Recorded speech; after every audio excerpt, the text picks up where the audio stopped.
আজকে ক্যাপসিকামের নার্সারি তৈরি হবে। আয়শা কোম্পানির বীজ নেওয়া হচ্ছে।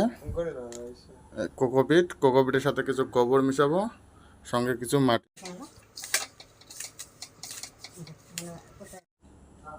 কোকোপিট আর গোবর দিয়ে ফিল করবো পুরো ট্রে।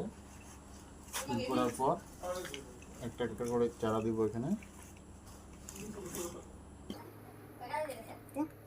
পূরণ করে ঢেকে দেবো।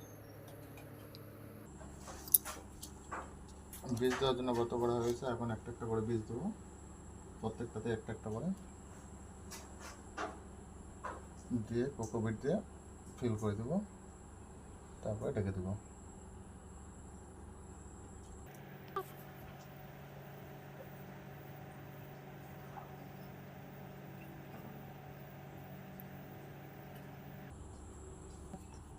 বীজ দেওয়া হয়ে গেছে, এখন কোকোপিট দিয়ে ফিল করে দেবো, ফিল করে রেখে দেবো।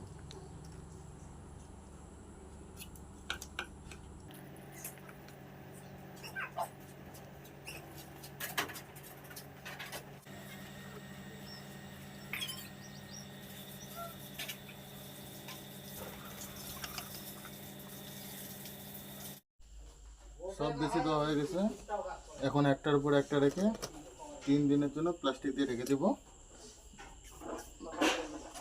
2 দিন পর প্লাস্টিক খুলে দেখব অঙ্কুরিত হচ্ছে কিনা।